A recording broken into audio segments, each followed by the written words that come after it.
स्वागत है आप सभी लोगों का मेरे YouTube चैनल कंपटीशन शिक्षा में। इस वीडियो में मैं बात करने वाला हूं जो 26 और 27 जुलाई को टोटल 4 शिफ्ट में हरियाणा SSC CET का एग्ज़ाम हुआ है, उसका पोस्ट वाइज कितना कट ऑफ जा सकता है। जितना मैं इस वीडियो में कट ऑफ बताया हूं, ठीक है, पोस्ट वाइज आप लोगों की जब वैकेंसी आएगी तो मेंस के लिए उतना ही आप लोगों का कट ऑफ रहने वाला है, ठीक है। इसमें मैं कैटेगरी वाइज अलग अलग बताया हूं, तो इस वीडियो को आप लोग लास्ट तक देखिएगा, आपके सारे डाउट जो है कट ऑफ को लेकर के क्लियर हो जाएंगे, ठीक है। देखिए, सबसे पहले मैं आप लोगों को एक बात बता दूं, चाहे कोई भी एग्ज़ाम हो, कट ऑफ कम जाएगा या अधिक जाएगा, उसके पीछे कई कारण होते हैं, ठीक है। कोई एक कारण नहीं होता है जिसकी वजह से कट ऑफ कम जाता है या अधिक जाता है। जिसमें परीक्षा में शामिल होने वाले उम्मीदवारों की संख्या शामिल होती है और टोटल पदों की संख्या शामिल होती है और आपके पेपर का कठिनाई स्तर क्या रहा, आपका पेपर का लेवल जो है कितना हार्ड था, इजी था, मॉडरेट था, ये सभी जो कारण होते हैं वह कट ऑफ के निर्धारण में अहम भूमिका निभाते हैं, ठीक है। यह बात आप लोग जान लीजिए, ठीक है। तो ये ग्रुप सी की वैकेंसी के लिए ये CET का एग्ज़ाम कराया गया है, ठीक है। और मैं आप लोगों को बता दूं, इसमें जो टोटल फॉर्म पड़े थे वह 13,48,000 इसमें फॉर्म पड़े थे। फॉर्म काफ़ी अधिक संख्या में पड़े थे और इसकी उपस्थिति भी स्टूडेंट की काफ़ी अच्छी रही, यानी 90% इसका उपस्थिति रहा। तो 12,13,200 कैंडिडेट ने इस एग्ज़ाम को दिया है, यानी इसका उपस्थिति ओवरऑल बहुत अच्छा था। और इसका एग्ज़ाम 26 जुलाई को 2 शिफ्ट में और 27 जुलाई को 2 शिफ्ट में हुआ। टोटल 4 शिफ्ट में इसका एग्ज़ाम जो है संपन्न हुआ, ठीक है। और मैं बता दूं, इसका आंसर की आ गया है और आप लोगों ने भी लिया होगा कि आउट ऑफ 100 क्वेश्चन में से आपके कितने क्वेश्चन सही हो रहे हैं और कितने क्वेश्चन गलत हो रहे हैं और आपके कितने मार्क्स जो है बन रहे हैं, ठीक है। और मैं बात करता हूं, इसमें नॉर्मलाइजेशन की प्रक्रिया भी अपनाई जाएगी। इसमें उम्मीद है कि 26 फर्स्ट और 27 सेकेंड शिफ्ट को नॉर्मलाइजेशन का अधिक फ़ायदा मिलने वाला है, ठीक है, क्योंकि इनका पेपर जो है अन्य शिफ्ट के अलावा थोड़ा सा टफ बताया जा रहा है, ठीक है। वहीं मैं आपके पेपर के लेवल की बात करूं तो आपका पेपर जो है इजी टू मॉडरेट की कैटेगरी में है, ठीक है। बहुत ज़्यादा इजी भी आपका पेपर नहीं आया था और बहुत ज़्यादा टफ भी नहीं आया था, ठीक है। जो स्टूडेंट अच्छे से तैयारी किए थे वह इसमें बहुत अच्छा स्कोर किए हैं, ठीक है। और कई वैकेंसी के लिए वह क्वालिफाई भी हो जाएंगे, ठीक है। इतना उन्होंने स्कोर किया हुआ है, ठीक है। और मैं बता दूं कि भाई नॉर्मलाइजेशन है क्या, आप लोग इसके बारे में जानते होंगे थोड़ा बहुत, लेकिन मैं थोड़ा सा बता देता हूं भाई नॉर्मलाइजेशन है क्या। नॉर्मलाइजेशन एक ऐसी प्रक्रिया है जिसका उपयोग विभिन्न पालियों या शिफ्टों में आयोजित परीक्षाओं के अंकों को समान स्तर पर लाने के लिए किया जाता है। यानी जब कोई भी परीक्षा एक से अधिक दिनों या एक से अधिक पालियों में आयोजित की जाती है तो प्रत्येक पाली में जो प्रश्नों का कठिनाई स्तर होता है वह अलग अलग होता है। इससे होता क्या है, कुछ छात्रों को आसान प्रश्न पत्र मिल जाता है और वह अच्छा स्कोर करते हैं, जबकि वहीं कुछ छात्रों को कठिन प्रश्न पत्र मिलता है तो वह कम अंक हासिल कर पाते हैं। तो नॉर्मलाइजेशन जो है इसी असमानता को दूर करने के लिए अंकों को समायोजित करता है ताकि सभी छात्रों को समान अवसर मिले और किसी भी छात्र के साथ जो है अन्याय ना हो, ठीक है। तो यही नॉर्मलाइजेशन है, ठीक है। और आप लोगों में जो टोटल प्रश्नों की संख्या पूछी गई थी 100 थी और उसके लिए टोटल 100 मार्क्स निर्धारित थे, यानी आपका एक प्रश्न जो है 1 मार्क्स का था, ठीक है। और आप लोगों को मैं बता दूं, आप लोगों के एग्ज़ाम में कोई भी निगेटिव मार्किंग नहीं था, ठीक है। और आप लोगों के एग्ज़ाम में मिनिमम क्वालिफाइंग मार्क्स का भी प्रावधान है, यानी आपको हर हाल में इतना मार्क्स तो लाना ही लाना है। इससे कम अगर मार्क्स लाते हैं तो आप किसी भी एग्ज़ाम के लिए क्वालिफाई नहीं होंगे, ठीक है। तो कैटेगरी वाइज मैं बता देता हूं, UR के लिए जो मिनिमम क्वालिफाइंग मार्क्स निर्धारित किया गया था HSSC CET में 50% लाना था आपको, यानी 100 क्वेश्चन में से आपके 50 क्वेश्चन सही होंगे, तभी आप जो है किसी आने वाले एग्ज़ाम के लिए क्वालिफाई हो सकते हैं और मेंस में जो है बैठ सकते हैं। ठीक है, ये बात ध्यान में रखिएगा। वहीं जो अदर कैटेगरी UR के अलावा है, उनका जो मिनिमम क्वालिफाइंग मार्क्स निर्धारित था वह 40% मिनिमम क्वालिफाइंग मार्क्स निर्धारित था, यानी 100 क्वेश्चन में से आपका हर हाल में 40 क्वेश्चन जो है सही होना चाहिए। ठीक है, आइए इसमें हम जान लेते हैं कि ये जो 100 प्रश्न है वह किस किस सब्जेक्ट से पूछे गए थे आप लोगों के एग्जाम में। तो हरियाणा जीके से इसमें टोटल 25 क्वेश्चन पूछे गए थे।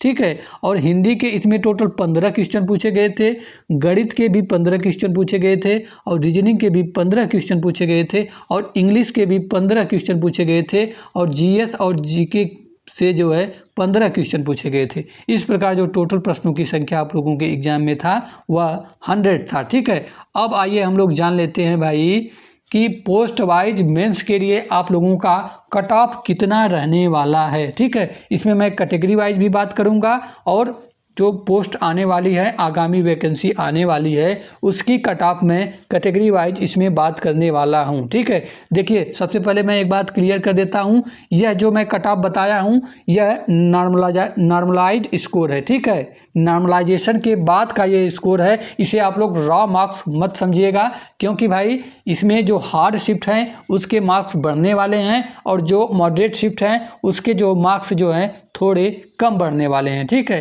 तो मैं आप लोगों को बता दूं कि नॉर्मलाइजेशन में जो हार्ड शिफ्ट है उनसे 5 से 6 अंक उनका बढ़ने वाला है, और जो मॉडरेट शिफ्ट है उनको 1 या 2 मार्क्स उनका बढ़ने की पूरी संभावना है। ठीक है, आइए हम लोग पोस्ट वाइज बात करते हैं। ठीक है, देखिए ग्रुप सी की वैकेंसी के लिए मैं बात करता हूँ। सबसे पहले मैं जिस पोस्ट को लेकर के चलता हूँ वह है क्लर्क। ठीक है, तो अगर क्लर्क की वैकेंसी आप लोगों को पता है आने वाली है, तो इसमें जनरल यानी UR का कट ऑफ कितना रहने वाला है मेंस के लिए। ठीक है, मैं मेंस के लिए बता रहा हूँ, जो मेंस के लिए शॉर्ट लिस्ट किया जाता है, तो UR का कट ऑफ जो है 68 से 70 मार्क्स रहने का संभावना है। ठीक है, क्लर्क का।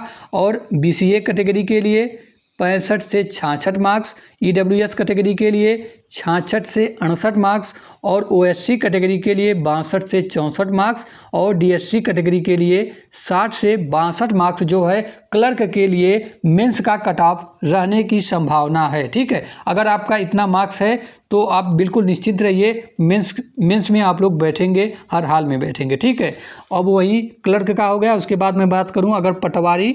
ठीक है, पटवारी के लिए मैं बात करता हूं कि कितना कट ऑफ रहने वाला है कैटेगरी वाइज। तो जनरल या UR कैटेगरी से बिलोंग करते हैं तो 73 से 75 मार्क्स जो है रहने की संभावना है, और वहीं BCA कैटेगरी आपकी है तो 72 से 74, EWS कैटेगरी है तो 72 से 74, और वहीं आपकी कैटेगरी अगर OSC है तो 68 से 70 मार्क्स, और DSC कैटेगरी है तो 66 से 68 मार्क्स आपके रहने की पूरी संभावना है। ठीक है, अब मैं बात करता हूं भाई कि मंडी सुपरवाइजर का कट ऑफ कितना जा सकता है। ठीक है, तो मैं बता दूं मंडी का जो सुपरवाइजर का कट ऑफ है वह काफ़ी अधिक रहने वाला है। ठीक है, क्योंकि इसमें पदों की संख्या कम रहेगी, और अब मैं बता देता हूं आप लोगों को भाई, जिसमें जैसा पद रहता है उसी के अनुसार कट ऑफ जाता है। ठीक है, अगर जैसे कोई वैकेंसी आई उसमें कम पद हैं तो कट ऑफ अधिक जाएगा, ये तो सभी लोग जानते हैं, नॉर्मली बात है, और जिसमें पद अधिक है और उसमें जो है कट ऑफ कम जाएगा। ठीक है, तो मंडी के सुपरवाइजर में UR की मैं बात करूं तो 78 से 80 मार्क्स कट ऑफ रहने की संभावना है, और BCA कैटेगरी की बात करूं तो 74 से 76, और EWS कैटेगरी की बात करूं तो 76 से 78, और OSC आपकी कैटेगरी है तो 72 से 74, और DSC कैटेगरी है तो 70 से 72 मार्क्स रहने की संभावना है मंडी सुपरवाइजर की। ठीक है, उसके बाद हम लोग बात करते हैं एक्साइज। ठीक है, एक्साइज इंस्पेक्टर की बात करें तो इसमें जो कट ऑफ रहने की संभावना है, जनरल की जो कट ऑफ 80 से 82 रहने की संभावना है, इसलिए क्योंकि भाई इसमें जो है बहुत कम पद आता है, 40 से 45 पद इसमें आने वाला है, तो इसमें भाई कैटेगरी वाइज कट ऑफ भी अधिक रहने की संभावना है। ठीक है, तो जनरल की मैंने बता दिया 80 से 82। ठीक है, और BCA की जो है यहाँ पे कट ऑफ रहने वाली है 76 से 78, और EWS की 77 से 79 और जो ठीक है OSC की कट ऑफ रहने वाली है वह 76 से 78 रहने की संभावना है। ठीक है, अगर मैं बात करता हूँ DSC की कट ऑफ तो 74 से 76। ठीक है, ये देख लीजिए आप लोग। वहीं मैं बात करूं आपका अगर SI की वैकेंसी आती है, आप लोगों को पता है 400 से 450 के पद इसमें आने वाले हैं SI में। और आप लोगों को पता है इसमें काफ़ी स्टूडेंट जो है फिजिकल में फेल होते हैं, तो इसका जो है विद्यार्थी जो बुलाए जाएंगे 13 से 14 गुना या 15 गुना अभ्यर्थियों को मेंस के लिए बुलाया जा सकता है।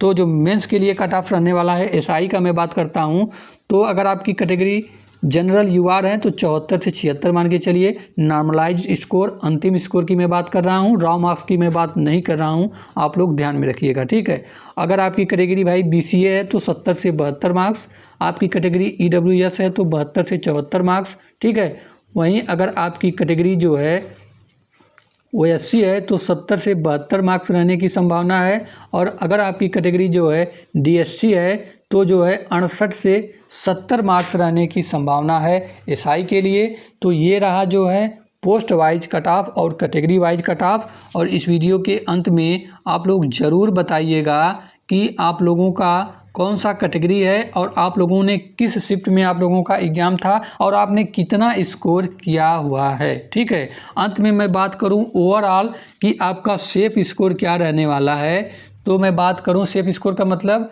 इतने अगर आपके मार्क्स हैं तो कोई भी वैकेंसी आएगी तो उसमें मोस्टली संभावना रहेगा कि आप मेंस में बैठेंगे। ठीक है, तो मैं जनरल यानी UR कैटेगरी की बात करूं, अगर आपके 76 से 78 के बीच में मार्क्स हैं आउट ऑफ 100 में से, नॉर्मलाइज्ड मार्क में ये बात बता रहा हूं। ठीक है, तो आप बिल्कुल मेरे हिसाब से सेफ जोन में हैं, आपको लगभग हर वैकेंसी में बैठने का मौका मिलेगा। ठीक है, और आप सभी लोग अंत में अपनी कैटेगरी और अपने मार्क्स को कमेंट बॉक्स में ज़रूर कमेंट करिएगा, उसी के अनुसार मैं आपको फीडबैक दे पाऊँगा कि आपका जो है किस पद में जो है चयन होने की संभावना है। ठीक है, अंत में अगर आप लोग सभी लोग इस चैनल को सब्सक्राइब नहीं किए हैं तो चैनल को सब्सक्राइब कर लीजिए, वीडियो को लाइक करिए। तब तक मिलते हैं नेक्स्ट वीडियो में।